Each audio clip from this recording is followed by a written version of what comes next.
You can say please have it with us. That's a part of, that's also a factor. So there's no point in just putting everything in the under carpet and thinking that everything is hunky-dory.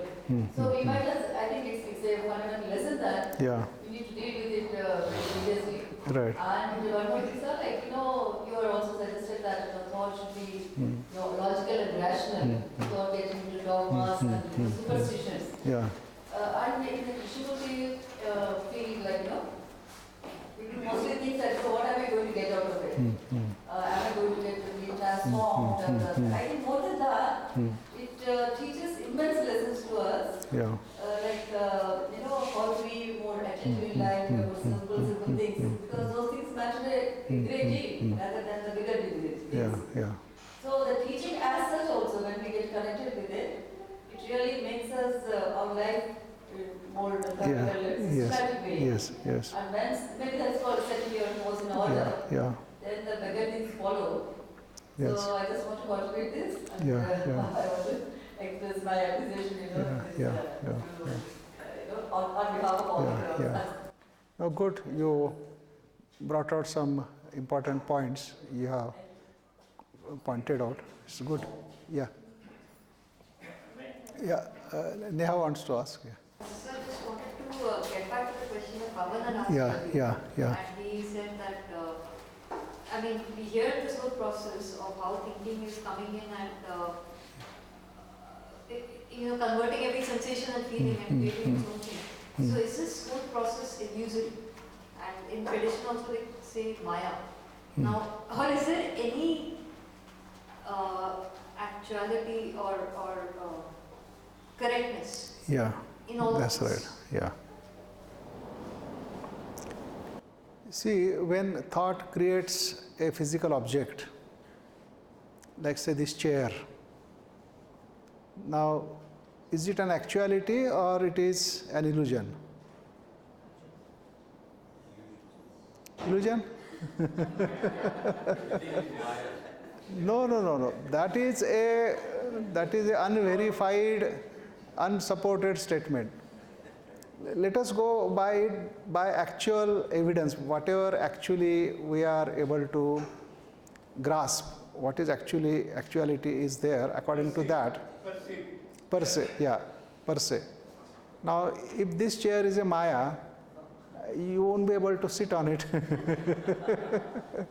Then you will say, I am also Maya, sitting on the chair is also Maya. I mean, they give that story, of the example that Shankara, he ran for his life, and they say, if everything is Maya, why did you run for your life? He said that running for life is also Maya. So then it becomes a theory where all is explained as Maya, and then it becomes trivial. It doesn't mean anything. Because when you suffer, you don't say that your suffering is Maya. When you have an intense toothache, you don't say it's Maya, I don't need to go to dentist. Or when you are hungry, you don't say it's Maya, I don't have to eat food. So it's a conveniently used phrase, right? So let us go by actuality, by factuality. I mean, let us not deceive ourselves, but let us look at it and see where it is applicable and where it is not applicable, right? So this chair, which actually physically exists, is not a Maya. It's actually there, it's an actuality. Everything that thought has created at the physical level is the actuality.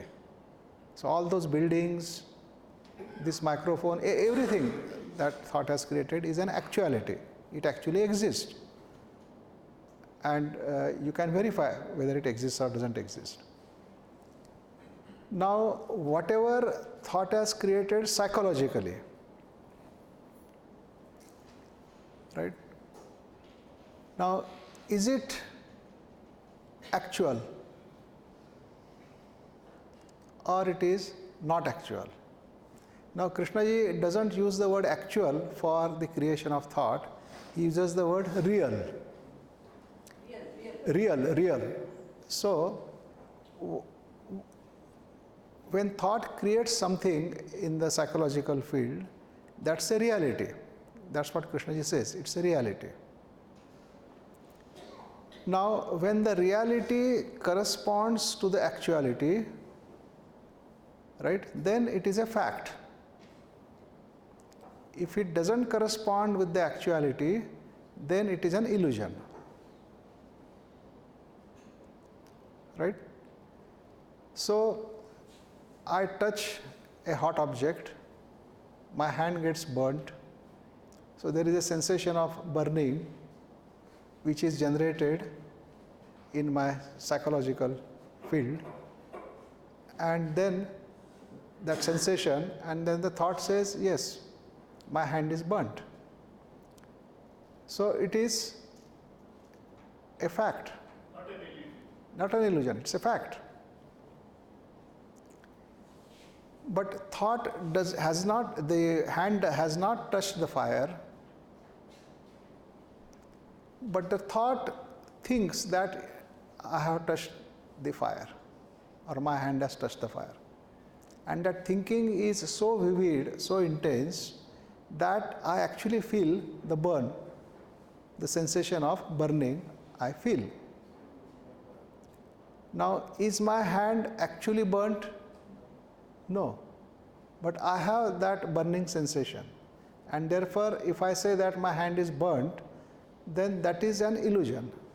Although it is a reality, because it is created by thought, it is a reality, but it is an illusion because it doesn't correspond to the physical actuality.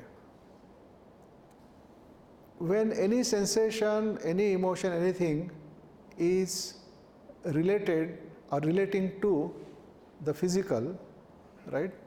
But physical is not responsible for that, and thought has created it or generated it by its own activity, then it is illusion, then it is not the fact. Like say I give an example that you give a potato and he will eat it like a delicious apple. Now the experience of eating apple is the real, because he actually feels that he is eating apple. But is he eating an apple? No, he is eating potato. So it's an illusion. That means, illusion means to mistaken something for what it is not. That is what the illusion is. So you have mistaken that potato as apple, which it is not, and therefore it's an illusion. So if the thought creates sensations, and with those sensations, if you correlate them with the physical actuality, and actually there is no such physical actuality, then that sensation or the conclusion drawn out of that sensation is an illusion. Right? So the illusions can happen in any way. Like say there may be coincidences. You happen to do something, and because of that something else happens. And you think that maybe because you have done this, therefore that has happened. And actually both of them may not have any correlation. It may be just a coincidence, right? And yet you may correlate it, because that is what thought does. And if thought correlates it, then it becomes its belief, or it becomes its dogma, or whatever you would like to call. And then he will start doing those things if he wants to get that result. And when he doesn't get that, then to explain that, he may bring other factors, that you have to do it more with more faith, or more intensely, or this or that. I mean, this is how many of these people, they deceive others. They give you some sadhana.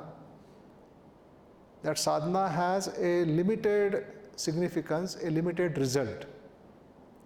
But those gurus, they will tell you that much more than what is the limited. They will make you feel that if you do that sadhana, then everything is solved, everything is you will get. And you do follow that, and when you don't get it, and you go back to them and say that you had said this, they say, no, you have not done it properly.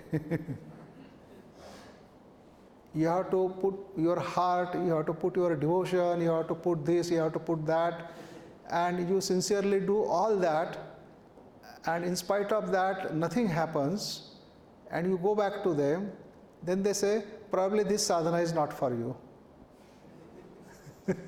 But if it were not for him, why was he given in the first place that sadhana? That means even Guru didn't know that what sadhana is fit for that person. So he was just cheating him. Now, I can tell you one incident of K. Yeah. Rajgopal was a long-term friend. Yeah. He brought him to US. Yeah. And they were all going together. Yeah. After Yeah. some time, the differences came. Yeah. And when K found out that he was making money using him, Yeah. he came out of that. Yeah. And after some time, when K was at his faggot of his life, and then he was meeting all his old friends. Then when this person, Rajagopal, came to meet him, I can't believe that even now. He said, who are you? I don't know you. That was the answer he gave. And Yeah, what a yeah. remarkable, exalted stage Yeah, K was there yeah, to yeah. not recognize him. Yes. So, that was, He did abuse him. huh? He did abuse him. No. No, you see, K did not have any such memory. Not only that,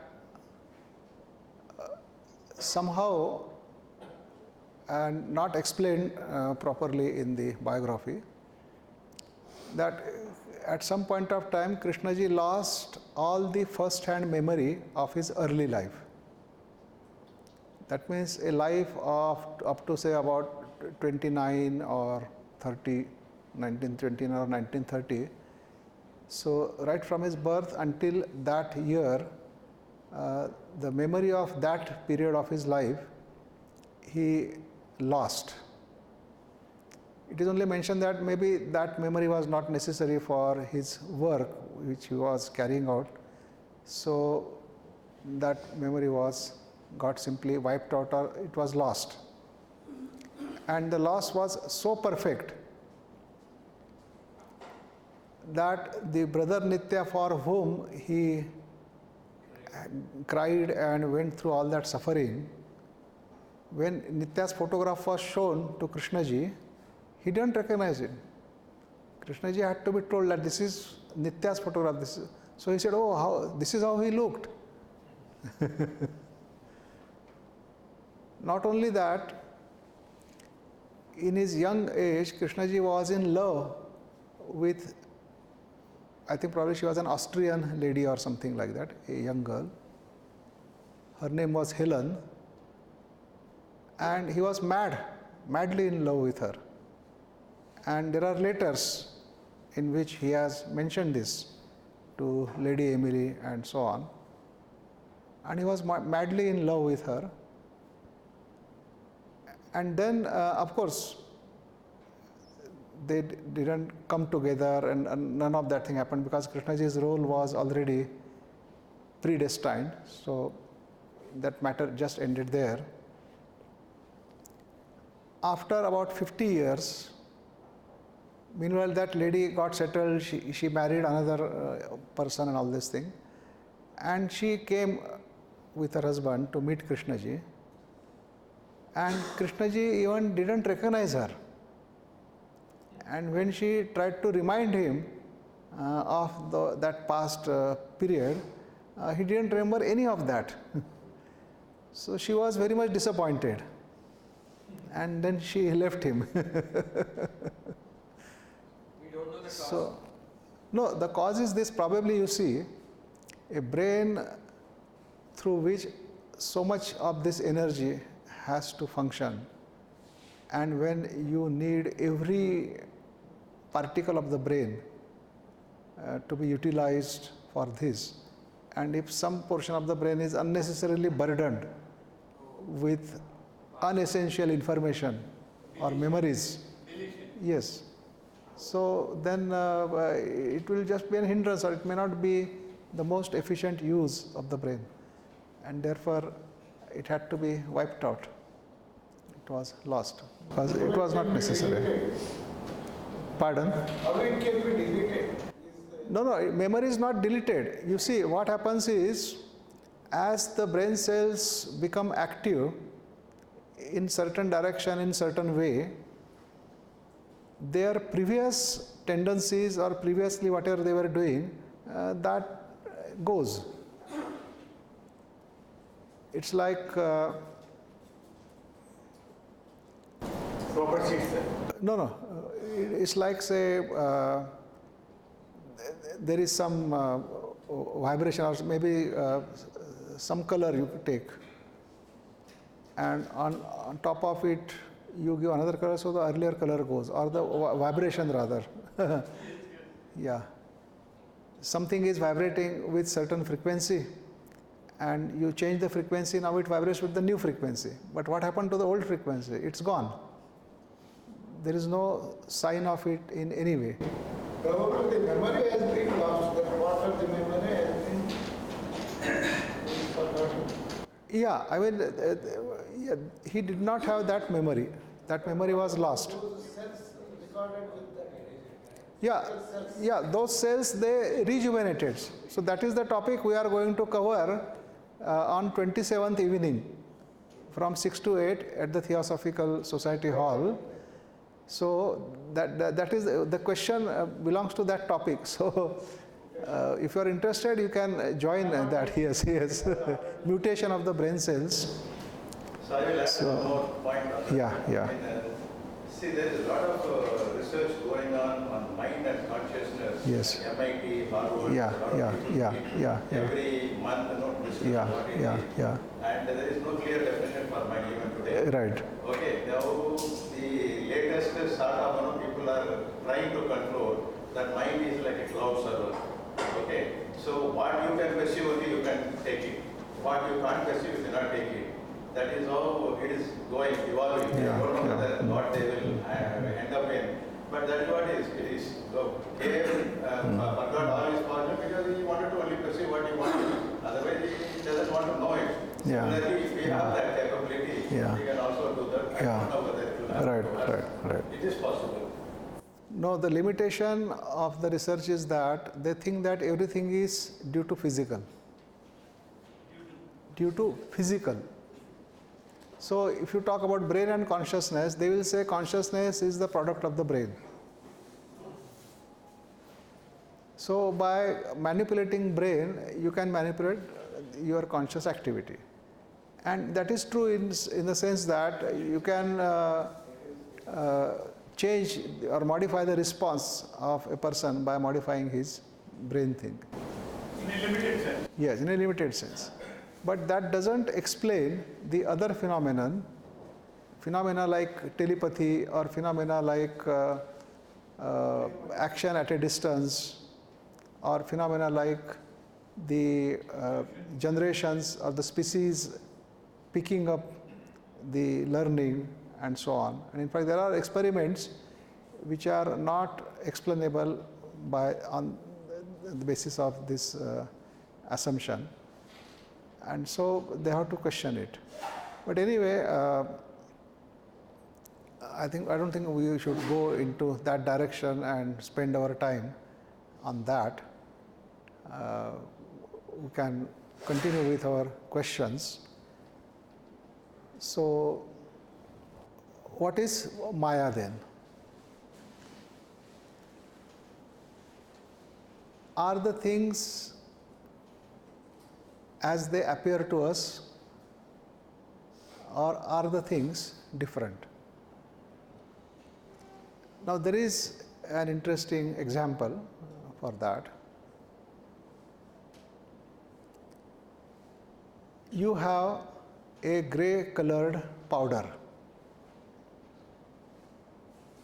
a powder of grey color. Now if you are asked, what is this? You will say it's a grey colored powder. Now, if it is a gray colored powder, which means that every particle of that powder is of gray color, right? Because if all the powder is gray, then you pick up any particle at random of that powder, that particle you will find gray. Then you say that yes, it's a gray powder. But if you pick up a particle of that gray powder and it turns out to be white, or you pick up another particle of that powder, it turns out to be black. So actually it is a mixture of black and white particles, very fine particles, which are not visible as separate particles, and mixed together create an appearance of gray powder. Now, is the powder gray? What is illusion? With your own eyes, you are seeing that powder is gray. So you will say it's a gray powder, but your verification process shows that it's not a gray powder, it's a mixture of black and white particles. So then black and white particles is the actuality, and the gray powder is only the appearance. Is there any light? Wait sir, let me finish this point. So the gray powder is the Maya, and the black and white mixture of black and white particles is the actuality.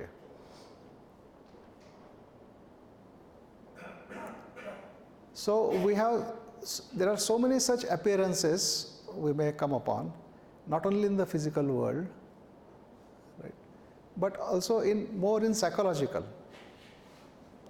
And in psychological, the Maya appears so real that you are unable to distinguish it as Maya. It is as real as anything could be.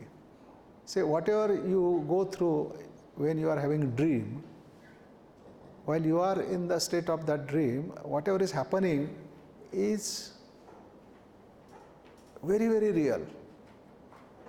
It is as if it is happening. It's only when you wake up, you realize that, oh, after all, it was a dream. Right? But the Maya goes further than that.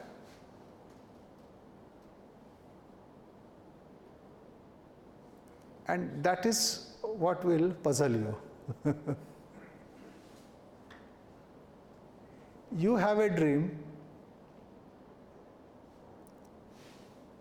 that your hand was burnt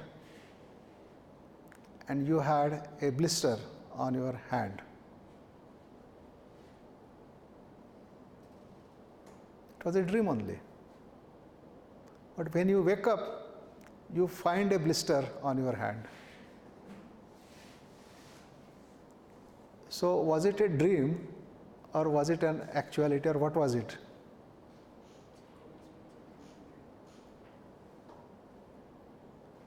If you say it was only a dream, then why this blister on your hand which was not there before you went to sleep? Then somebody may say that maybe in the sleep you might have touched something very hot object and your hand might have got actually burnt, and therefore you dreamt, and therefore the blister has come, and so on. But if there is nothing hot object around you where you are asleep, no possibility of, then you may say, no, you might have sleepwalked and gone to the object which is hot and touched and all these things. But if there is no history of sleepwalking, right? So these are some of the unexplained things which are also part of that Maya.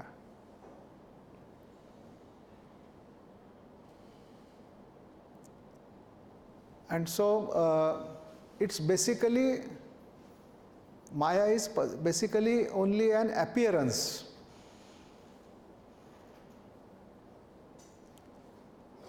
and actuality is different. But that actuality appears to be like that. But the moment you change the conditions which make it appear like that, then it will not appear like that. Just as the example of the grey powder. Yes. So, in psychological field, what is actual? So, you said usually it will be there's something to be actual, black and white particles. Yeah. So, in the field, there should be something actual which reflects an observer. Is there anything? Yeah. So, yes. So, in that sense, is the observer actual, or is the observer an illusion or only an appearance? So now yesterday we had explained it to some extent, and it seems that observer is only an appearance. It's not actually there, but it appears to be there. It's like a virtual image. The virtual image appears as if it is there, but when you actually try to capture it, you can't capture it because it is not there. So the observer is like that. Because the thought moves in a crooked way, therefore it creates an appearance of an observer or a thinker. But if thought goes straight, then it doesn't create the appearance or illusion of a thinker. Then there is no thinker. Only when it goes crooked in a curved way, it creates the thinker, and thinker is the center, the self. And once the center is there, everything will go around it. All the activity then will go around that center, according to the interest of the center, according to whatever that center wants. And so anything, if you ask that center, can you do this? Its first response will be, why should I do it? What will I get? Because that is its nature, it is going to ask that only. So if you talk about meditation, it will ask, what will you get? What will I get if I meditate? And if you say that you are not going to get anything, then he will say, why should I meditate then? Do you think I am a fool that I will meditate for getting nothing?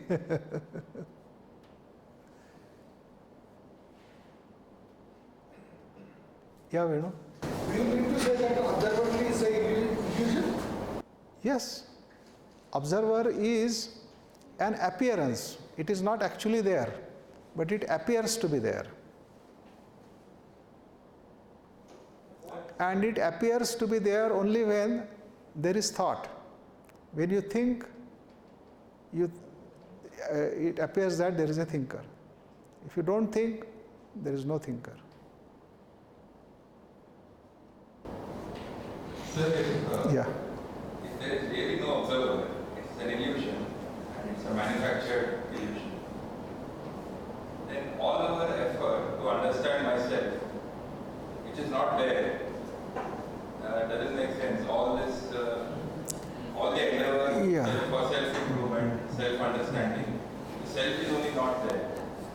All that effort is futile. No, but there is a question that is my existence only the observer, or is there an existence which is apart from the observer? Is there a much larger existence of a human being and not just a restricted observer?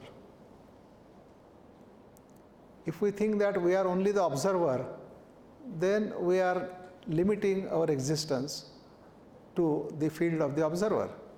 And anyway, the observer is only a virtual object. It doesn't have any actuality.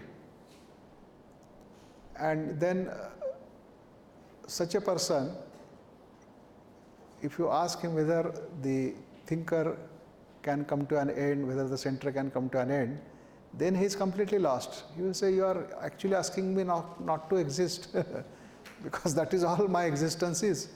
And if you are talking about the ending of this, then you are almost asking me not to exist.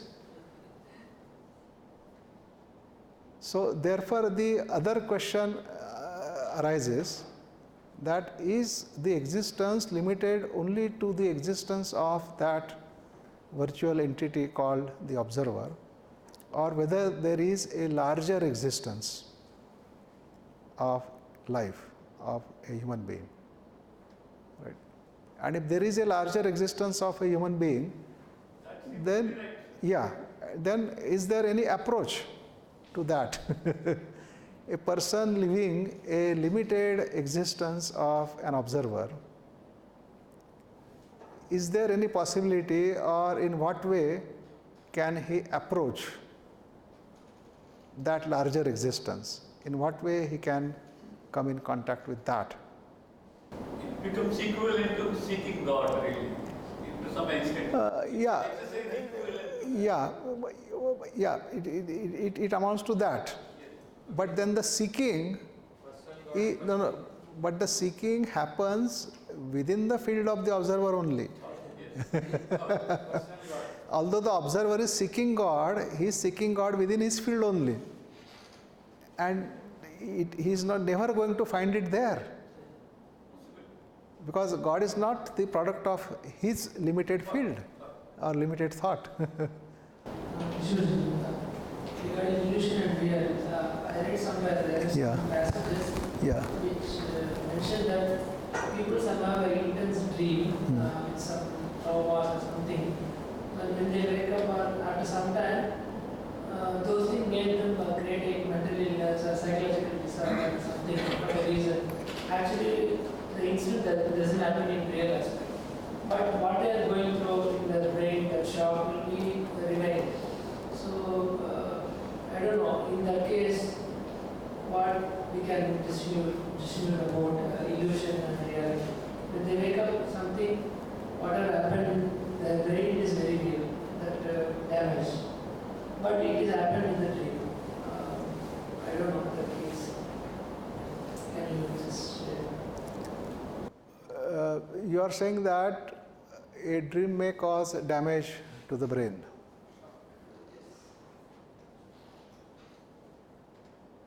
Possible. No, we can't discuss much about it because we are not the brain specialists, or we haven't done that experiment. It remains just a statement for us that a dream can cause damage. Can't give the same sensation when something is imagined. For example, if the person is sleeping and he is thinking about No. There are examples. I mean, not the physical damage. What I'm trying to say is that, say you have a bad dream, a nightmare. So in that bad dream, you are very much frightened, right? And when you wake up from that nightmare, you find that you are still frightened. So the fear was not only in the dream, but fear is there when you have woken up. Effect. And therefore, you can say that yes, the dream has affected you physically, because there is the effect of that. Bedwetting also same. Yeah, bedwetting, yes. Because you dream that you are urinating, and then when you actually wake up, you find that you have already done it. So the bedwetting. Anyway, so what was our point we were talking about? Observer. Yeah, observer. Yeah, larger. Yeah. And in what way the observer, a person living a limited life of an observer, in whether it can come in contact with that larger existence, or in what way he can approach. Now, first of all, will a person living a limited life ever ask this question, whether there is a larger existence. Or he is quite happy and satisfied with his limited existence, and as long as things happen according to his wishes, the life is very happy and may not even ask. Should be on the drawing board. Yes. And I suppose many times K has mentioned that that has to come to you. Yeah. You cannot reach whatever the unknown, the ground, the otherness. Yeah. No, if you put it that way, then the question gets modified, where it says that, is it possible that that larger existence can touch you, touch your life? That is understood. Then that means that if you say that it is up to that whether to touch your life or not, right? Then which means that you can simply wait. Yes. And you may wait for millions of years and it may not touch. So the question has to be further modified. Whether there is anything which this limited being can do, which can raise the probability of that touching his life. That appears to be a marriage. Yes. So maybe the question becomes that, which means that, will the breeze come in the room? It is up to the breeze. Yes. Right? But if you keep the window closed, Windows open. will the breeze come? So which means that opening the window will raise the probability, Yes. or create a possibility that the breeze will come. But if you don't open the window at all, the breeze is not definitely going to come. Right? So similarly, is there any action? Breeze won't come, but tornado will. Yes, tornado. Because instead of breeze, tornado may also come and may destroy the whole room. Anything is possible. I don't open the right one. Yes, yes. I think the living. So that is again a good point which Subhash has brought, because along with, instead of breeze, the tornado may come and therefore destroy the room, and therefore you are afraid, and so you don't open the window. So you will say, no, I don't want to open the window because I'm not sure whether the breeze will come or the tornado will come, and I don't want to get destroyed in that. So I'm protected, well, good, and so don't talk about opening the window.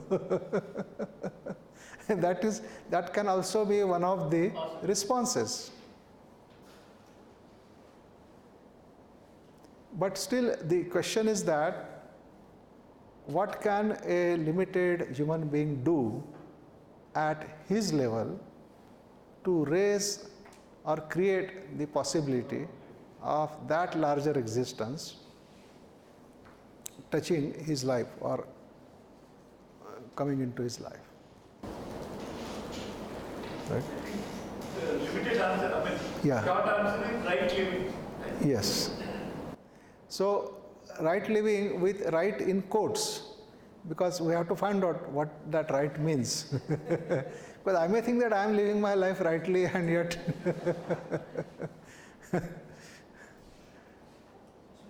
Yesterday, non-dual related things. yeah, Selva is asking. Okay. Yeah. Yesterday, non-dual Yeah. related to Yeah. observer. Yeah. No, you are asking something or saying something? Yes, yesterday I asked related to non-dual state, which observer is observed state. Yes. Also, the traditional way of teaching is saying that something that higher service exists, which is non-dual. You must imagine, and then after you become that, something is Yeah. So, is there any connection between that and this statement? Observe is observed. Yeah, now if you are talking about non-duality, when there is more than one, then duality is of course there. So there is no other way, right? But if you take the totality of existence, totality, what does that mean? It means that there is nothing else but that. If there is nothing else but that, then in that totality, is there any duality? Because there is only one now. And that one also then becomes meaningless, because if that one is understood in the context of many, then that one is also redundant. So only that. So if it is only that, there is no question of duality or any such thing. So when Krishnaji talks about ground, so there is only that. From the ground, the universe manifests. To the ground, the universe disappears.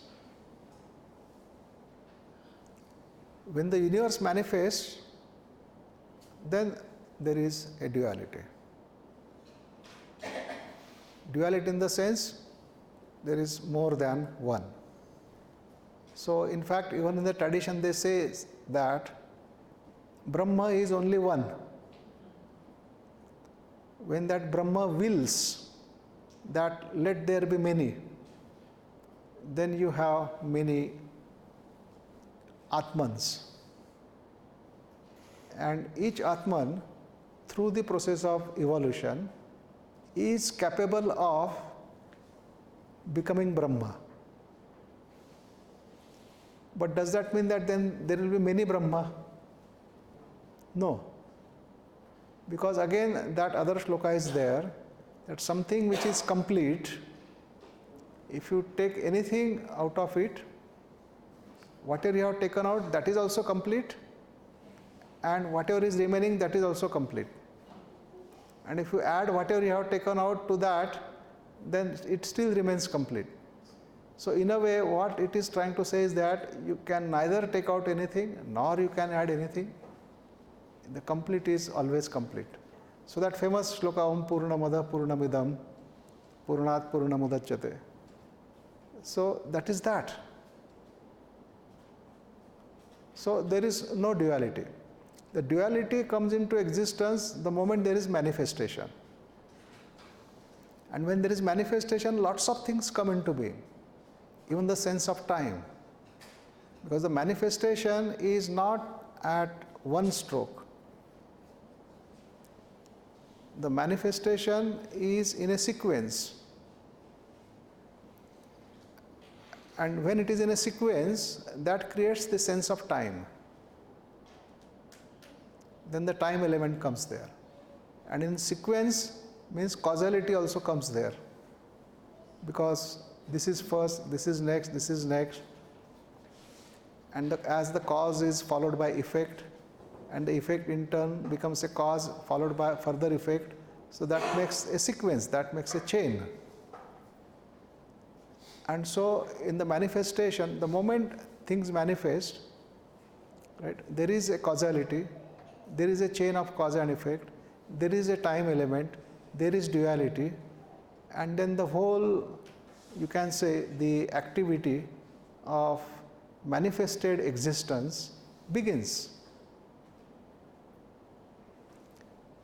Now, there may be a question, what is the purpose of all this manifested activity? What is it aimed at? What is it going to achieve? It's the same thing. I mean, a tree grows, has flowers, has fruits, and at the end of the life of the tree, it leaves lots of seeds behind. And each seed then is capable of growing into a tree. And that tree in its turn leaving behind lots of seeds, and this goes on. So that's what is the movement of life,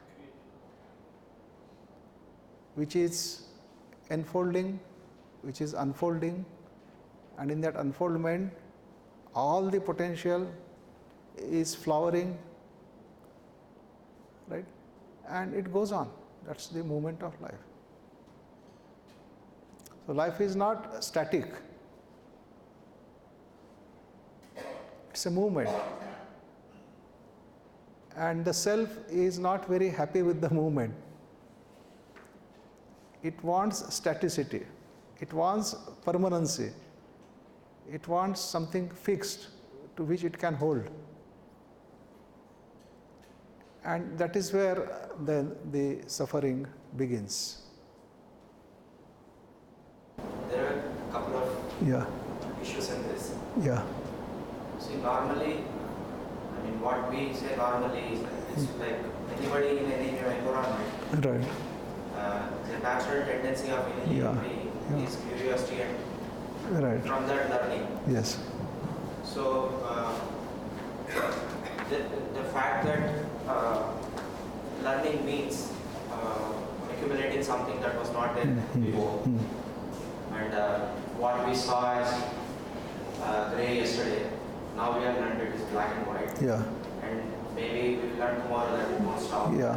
Yeah. Right? So, the self actually, if, what I'm saying is there is an intricate mechanism built into learning or the life, which will discard the earlier fact to us, which was grey, and which will probably examine this black and white very lightly, so you won't dwell and you won't stick on it. Okay? I feel that the similar mechanism is also operating in psychological space. What we thought was angry is nothing compared to how angry we are today, like what we were 5 days ago, or how more resolved we are today as we are 5 days ago. So rather than learning things on static basis, is actually why don't we appreciate the fact that everyone is learning, and the more that we need to do is probably refine, don't give up that momentum that you have had, and also be watching that it's not turning into an inertial static thing. Right. Because life never was like that. Yes. Somehow we believe that it is like that, or somebody has been told that it is like that. Yeah. But in reality, it doesn't appear to be like that. Yeah, that's right. That's right. See, the point he is making is that the life is a dynamic thing. It's all moving. While we are caught up in staticity, in the sense that we say that, yes, I was angry in the past, or I was this, I was that. And right now, suppose if I am angry, then the present anger state is compared with the past, and then measured more, less, or this or that. Or many times, the present is almost ignored, and one is quite happy with whatever had happened in the past,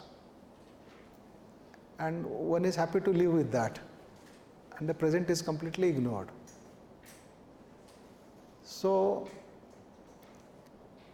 in a way, what he is trying to point out is that if life is a movement, then why am I comfortable with staticity? Why can I not be moving? So the movement of learning and all those things, right?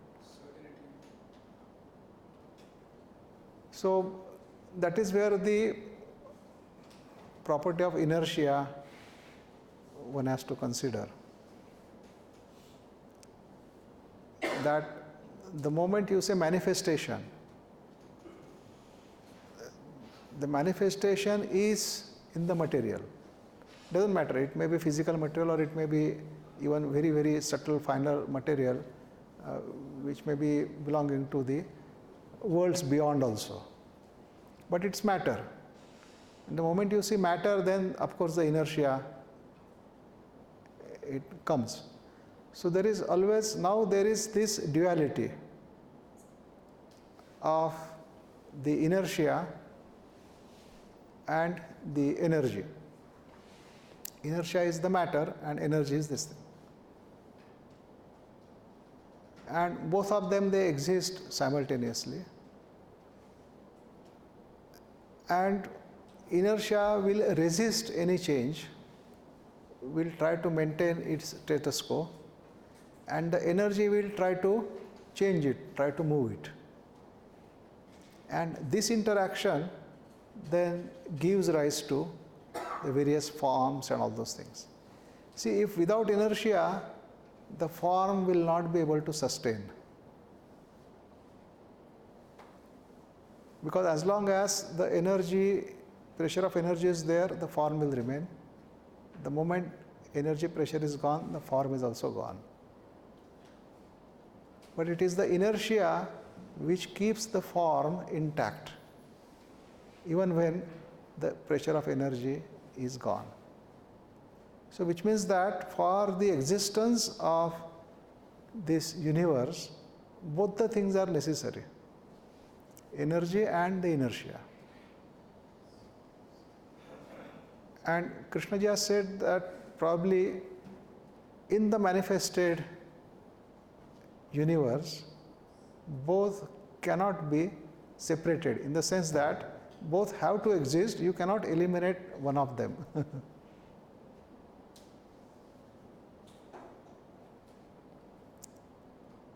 And then in the unmanifest, which is the ground, then there is no such duality. It is just the unmanifest. There is only one.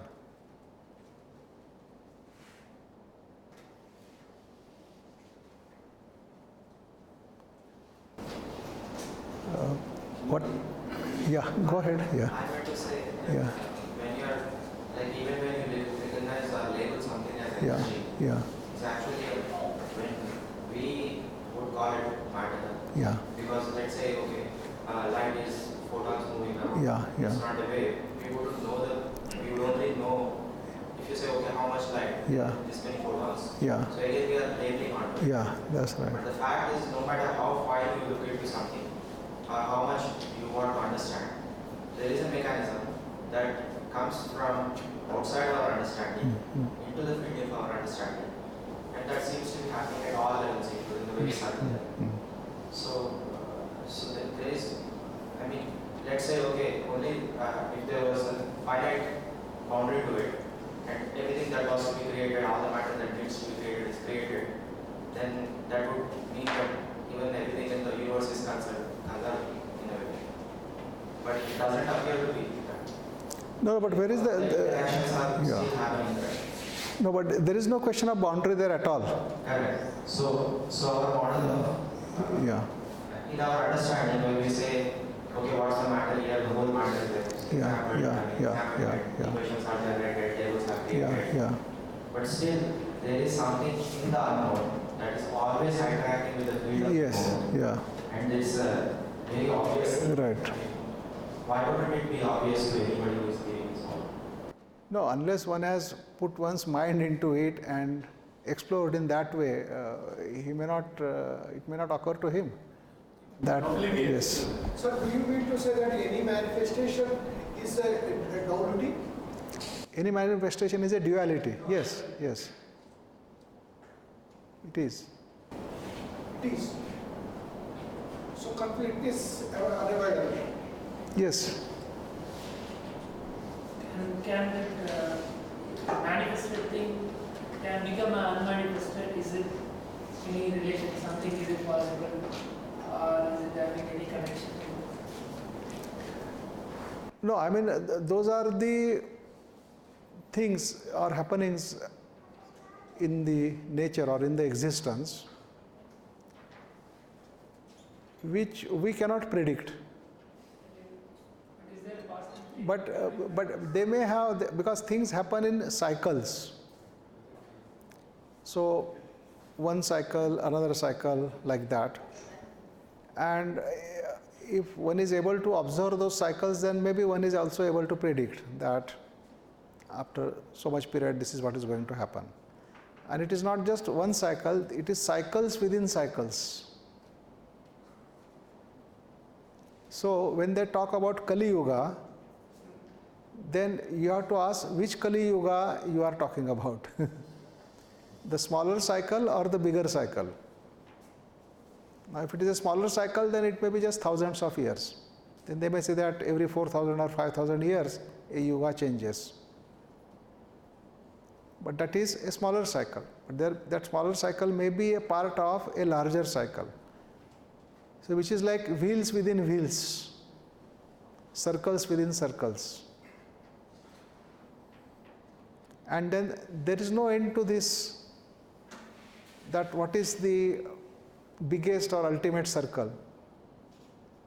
Probably there is no such thing as biggest or ultimate circle. Probably this, there is no end to this. There is no limit to this. Suppose if the person who called realized that something, within him, is there any connection with some that unmanifested thing, or still he is? No, he is still in manifest only.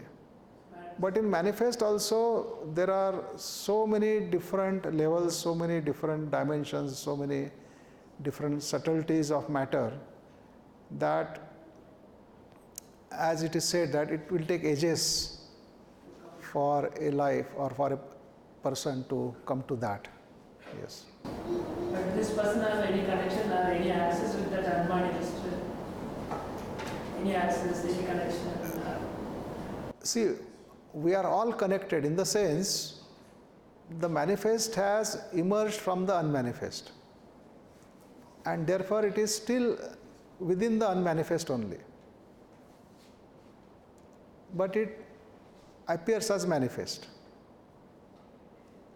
and then all the time it is within that only. So the appearance as manifest is also some level illusion for psychological people. No, I don't get what did you say. So the manifest and unmanifest are actually the same thing. Yeah. I mean, same thing in the sense that there is nothing else except the unmanifest, the ground. And in that ground, something which appears, we call it as manifestation, and when it disappears, we say that it is gone. Then something else may appear. So like that they say that the universes, they appear and then they disappear. And this goes on. Only to the observer. Observer is also part of the unmanifest only. So it is like the creation looking at itself. So when we say observer is an illusion, and when we talk about the ending of the observer. The kind of observer, we are talking about the observer in the field of thought, in the psychological field. Now when we are talking about the ground and that thing, should not be confused with the psychological field and all that. Let's talk about psychological. Yeah, that's right. Right, so the ending of the psychological observer. Yes. What significance does it have, or what does it mean? Yeah, it means that the illusion, and I mean, is there a depth to the illusion? Something which is illusion, does it have a depth? No. See, the illusion is non-existent. It doesn't actually exist. In the sense that whatever you see as existing, it actually doesn't exist. But still you see it or assumes that it exists, and therefore it becomes an illusion. So when a person is in illusion, he doesn't know that he is in illusion. The moment he knows he is in illusion, he is no longer in illusion. Because when you know that this is an illusion, it's no longer an illusion for you, in the sense that you have moved out of it. So there is no illusion there. But as long as you don't realize, then it is an illusion. Right? So they give the same example in traditional, the rope and the snake and so on. Right? But this illusion also requires certain kind of energy, which has to be drawn from the unmanifest only. The illusion can make the person act in a certain way, and therefore, and the action is real, is actual. So for a person in illusion, illusion is also a reality, because it is making him behave in a certain way, right? So there may be that's a snake and rope. The rope may be there lying on the, but if this fellow thinks it's a snake, then his behavior will be as if it is a snake. So he will be careful, he will not go near it, or he will be very avoid it, or wait there if it is blocking its way. Or maybe he will try to find out some other ways to find out whether it's a snake or the safer ways. So his behavior is completely then affected by what he thinks. But the moment he sees that, oh, it's only a rope, piece of rope, it is finished, then it's no longer an illusion. So in that sense, for a person in illusion, illusion is as much real as anything else could be, because it affects his response, affects his behavior. Krishnaji told that if an individual overcomes his conditioning or when he does the inquiry, so it will affect the whole consciousness. Yes, that's a good point he has brought about. Because we have said that the consciousness is connected. It's not that my consciousness is a separate, isolated entity, nothing to do with the rest of the human consciousness. That is not the case. The individual consciousness is part of the totality of human consciousness. Whatever happens in this unit of consciousness happens in the totality of human consciousness. So now the question is, if this unit of consciousness transforms, there is a mutation, there is a change in that, then that should affect the rest of the human consciousness also. Because we have said that whatever happens in this happens to that also. So if this person has undergone a mutation, that must affect the rest of the human consciousness. And Krishnaji says, yes, it affects. Then you may say that, does that mean that all the rest of the human consciousness also should undergo mutation? Because one unit has mutated, therefore all the rest also should mutate. It doesn't happen that way. What it means that if one human being has undergone a mutation, it becomes little bit easier for the other human being to mutate. That is one aspect, because that is as per this law. That means when you are trying to do something for the first time, it appears very difficult. Second times it is easier. Third time it is much more easier. And maybe after nth time it becomes automatic. So maybe one human being transforms, it becomes little easier for other human being transform. Second human being transforms, then it becomes even little bit more easier. And like that, maybe there is a threshold. And when that threshold is reached, maybe the whole thing gets transformed. Then the rest of the human beings don't have to do anything to get transformed. Maybe it is like that. Yes. I was under the impression that the brain is an instrument to get all the human consciousness into oneself. And one who is enlightened is stepping out of that consciousness.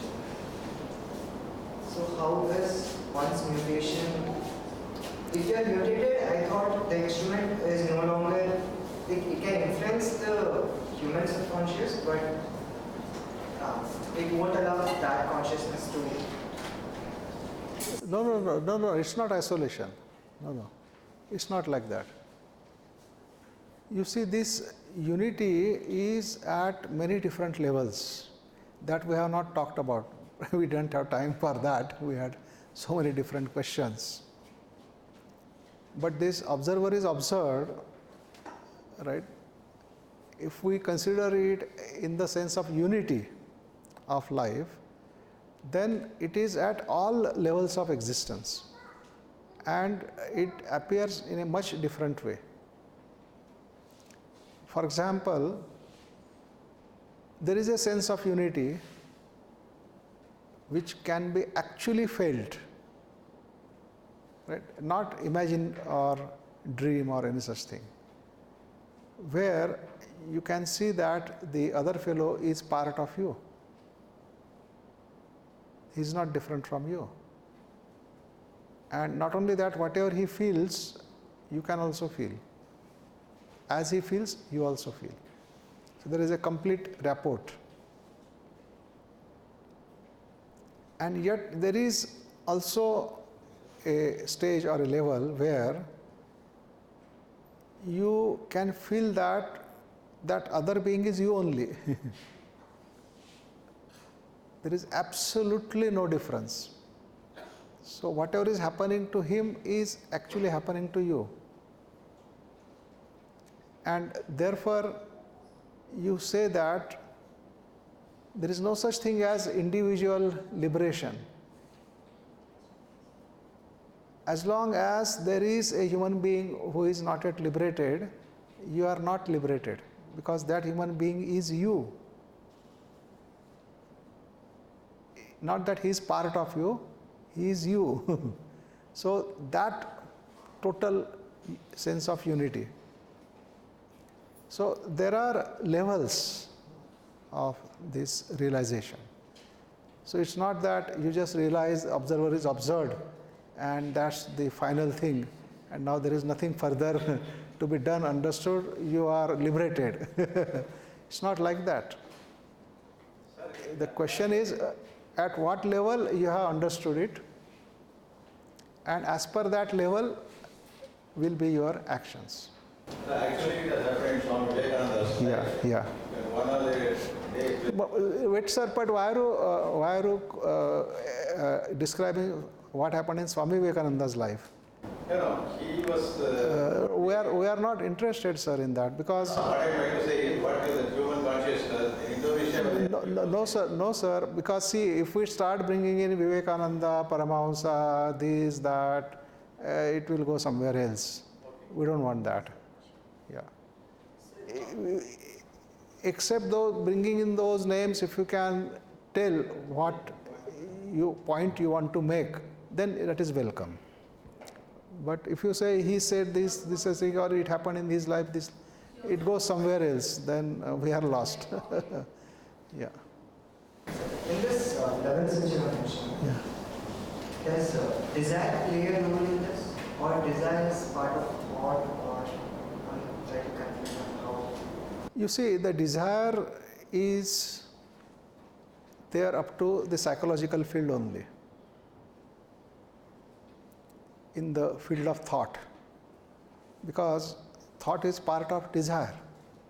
Krishnaji describes, when he describes how desire arises, so he says the seeing, contact, sensation, and then thought entering into that sensation, and the desire arises.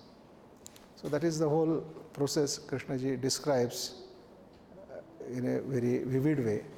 And so the desire is still within the field of thought. Right? But outside the field of thought, in the next dimension or the dimension beyond the field of thought, there is no desire. But yet there may be the energy which makes the action possible, because without energy nothing is possible. In the field of thought, it is the desire which motivates the person to act, So what could be the motivating energy in a dimension where desire doesn't exist? So one such energy is the energy of compassion, the energy of love. That motivates. Then the action out of that energy is not divisive, not fragmentary. It will not create any conflict. But the action out of the energy of desire is fragmentary, will create conflict. Yeah. So I think. Usually it is passion and then it transforms into something passion. Yeah. So, actually, you see, what happens is that the moment the thought exits from that desire, then it is no longer a desire. It's just the sensation, the feeling, the emotion, and that sensation or pure emotion is what is passion. And that passion, when you feel towards everything without any choice, then that is compassion. so you feel like in many of the talks, especially what are you passionate about? Yeah, that's right. Or find out what you're passionate. Right. And you also ask what are you interested in? Yes, that's When right. you are passionate and interested, attention becomes a normal process. Yes. It's not present, it's not concentration. Right. So first of all, find out your passion and then work on it. Yes. That's all the sequence. Yeah. So,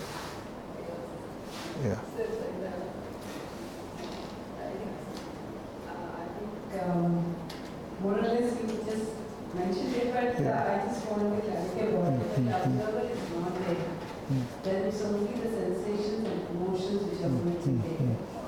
So, is it the life which you are going to observe when you look at the sensations and emotions without having the observer, or when things arise, when you observe it, are you observing that life itself, or is it something more than that? Part of that life itself, are we observing? No, something far more than that, yes. Not just that, yes. So that not just that. My observation of this sensation and the emotions, am I having the look at life without having the observer? Yes. Yeah. No, there is again one more point in this, that when there is that compassion, then that compassion triggers emotions which are of completely different quality than the emotions triggered by external input. That is the major point there. So far, our emotions or sensations are triggered by the inputs which we receive from outside. We have these gates called 5 sensory organs. Through those 5 sensory organs, we are constantly receiving input. And all those inputs are triggering sensations and emotions in us. So as the input varies, the sensation and emotion also varies. So input is bad word, it will create a sensation. Input is a praise, it will create a different sensation, and like that it goes on. But when the emotions and sensations are triggered by compassion, then those emotions and sensations are of completely different quality, and they are not affected by the external inputs. So a person who is compassionate and therefore has emotions which are because out of that compassion, other person may do anything to him, say anything to him, yet his response will be a compassionate response towards that person. So that is that's why they say that love is always love, cannot become hate. Now we are understanding that opposite Yes, of hate yes. love. And if that love is a response of the external input, then it can turn into hate. So that's what happens with the attachment. But the attachment is due to the external input. You take fancy of a person, you have a crush on him or her, and you get attached, and then you feel you are in love and all those things. And when the input varies, that love becomes hate. The sensation also varies. That person goes with another person, and that input when you receive, you are finished. All love is gone, it's all hate. Yeah. Either yoga, practice, ritual, any type of kriya, sadhana, because are they really open up a small window all these things, they have a significance of their own, and significance will vary. Some will have more significance, some will have less significance. But what exactly they do, if one can find that out, then one can practice them in an understanding way, in a meaningful way. Otherwise, a person may just get deluded into thinking that, okay, if he practices this, then he will get that and all those things which he is never going to get. And so, to find out what exactly they do, and therefore what exactly is their place, and on that basis then a person can decide whether he wants to do that. Because if he is going to need what effect they create, then he has to practice them. He can't say that it's all hoax or all this thing. He can't say that. So if a ritual has its own certain effect, and if you want that effect, then you have to do that ritual. I mean, you can't say that because it is a ritual and Krishna ji has discarded it, therefore I also discard it. That's not the approach. The approach is the approach of understanding. Whatever you want to do, first understand it, and out of understanding, then you decide what you want to do with it, and then things will be all right. Then there won't be any conflict or any unacceptable consequences. So methods have some significance, Yes. or it cannot be discarded just like. No, cannot be discarded. I mean, if you discard them because Krishnamurti says there is no point in it, then you are not having an intelligent approach to the matter, in the sense you are becoming his follower, and by becoming his follower, you are not his follower in the real sense. Because if he says, don't follow me, right? So here is a paradox. He says, don't follow me, and if you follow, then you are not living his teaching. And if you don't follow him, then you are actually following him, because he is saying that don't follow me. So it's a paradox. Same as the paradox when somebody says, I am a liar. Right? If a person says, I am a liar, it's a paradoxical statement.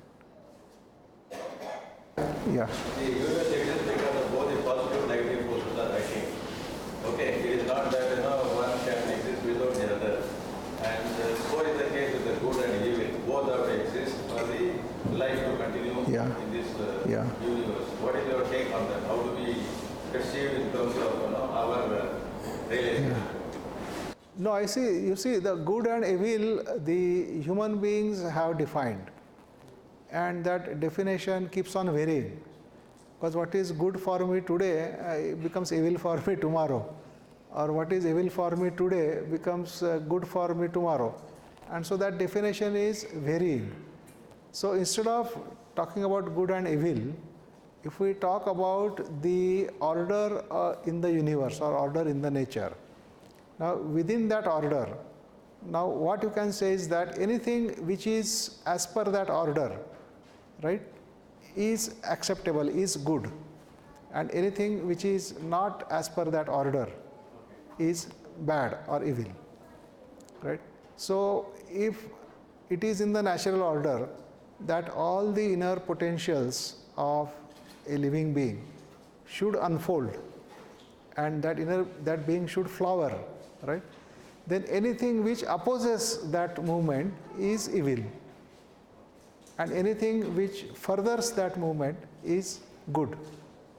So we get a simple definition of what is evil and what is good, not dependent on the definition of a human being, but based on the natural order, or what actually naturally exists.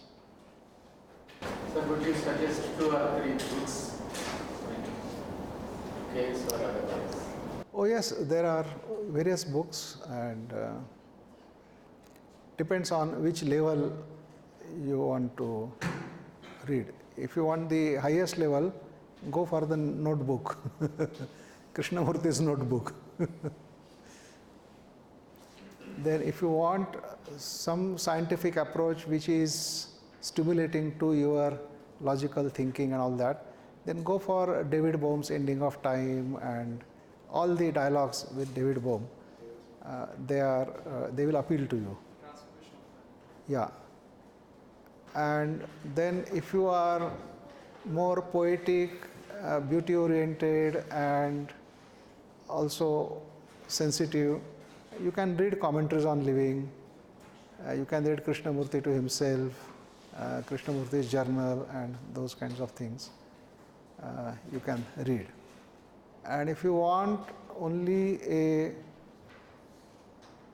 matter of fact kind of statements or understanding, or wants to know what Krishnaji is after all talking about, what is it talking about, then go for any set of public talks and question answers.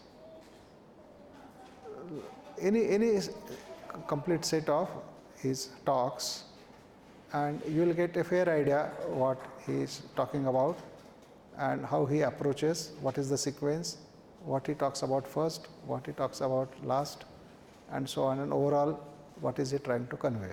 So that you will get from that. So now you decide which one you want to read. Are there any talks where he goes really deep? We have read David Bohm, where he goes really deep into Yes. Yeah, so you read dialogues with David Bohm, no? Now there are dialogues with Anderson. There are something like 18 dialogues in which all of his teaching is nicely covered.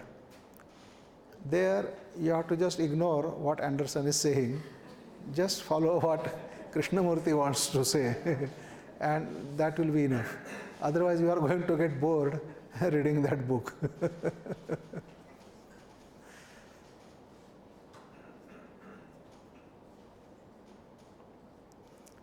So I think time to stop.